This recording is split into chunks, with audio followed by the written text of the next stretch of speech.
In this video, we're going to discuss how interest impacts you when you go to borrow money.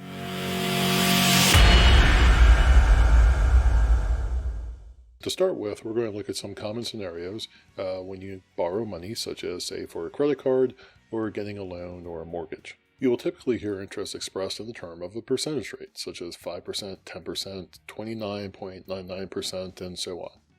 The most common times where you're going to hear about interest is when you need to go borrow money or when you get a revolving account such as a credit card.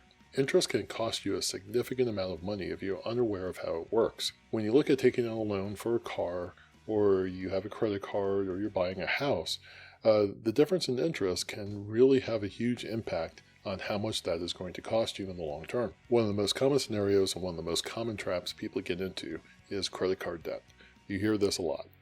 People end up getting a lot of credit card debt, and lo and behold, their minimum payment becomes so high that they have to pay this minimum payment for years and years, and they never seem to make a dent in how much they owe. So why is that? Well, it's all because of interest, and let's take a look at some common scenarios and how much that interest will actually cost you. For example, let's say you charge $5,000 on a credit card, and you only make the minimum payment necessary to pay it off. Typically, the minimum payment will be about 2% of your outstanding loan balance, or some small amount such as $25 a month or something like that. In this case, 2% of $5,000 would equate to about $100 for a minimum payment every month.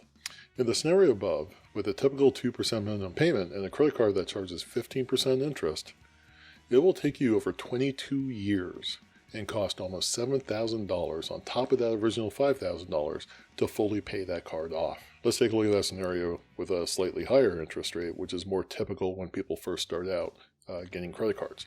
You might have an interest rate of 24.99%. And let's say your minimum payment's a little bit higher at 2.5% per month. With the same amount that you charge on that card, $5,000, it would take you almost 33 years to pay that off, and the total amount of interest that you would pay is close to $20,000. This is why you really need to be careful about credit card debt and any other debt that has a fairly high interest rate, because this can put you in a financial trap that is extremely hard to get out of. Many people end up getting credit, and they start charging and building up this debt, and before they know it, they're paying $400, $500, $600 a month or more just on a minimum payment, but they never really see how much they actually owe go down much, because most of that payment is going towards interest, and the amount that they owe is going to take them decades to pay it off at that rate. Now, if you want to run your own scenarios, perhaps for the amount of credit card debt that you owe yourself, I'm going to link in the description several online calculators where you can quickly run these scenarios and see how much it's going to take for you to pay these credit cards off. Also, you can put in, like what we would recommend is always pay off your debt in full each month and never try to charge it up.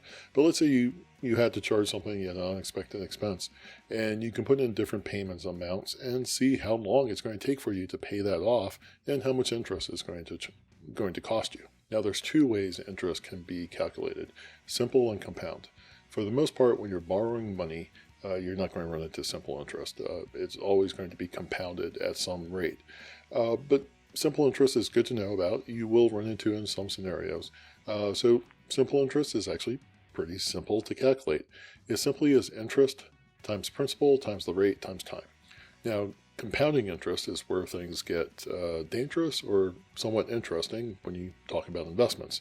Compound interest includes the previous interest per payment period into the new calculation of future interest. Basically, you're paying interest on the interest you've already accumulated as well as the money that you actually borrowed. Interest can be compounded on a variety of time periods. It could be daily, weekly, monthly, it could be quarterly, twice a year, or yearly.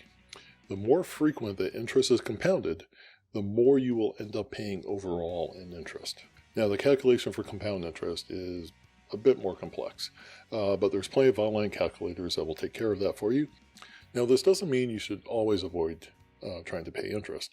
There are times where it does make financial sense to pay interest. For example, buying a new car or buying a house, you typically will have to take out a loan or a mortgage to make that purchase, because most people just don't have that amount of money sitting around in cash.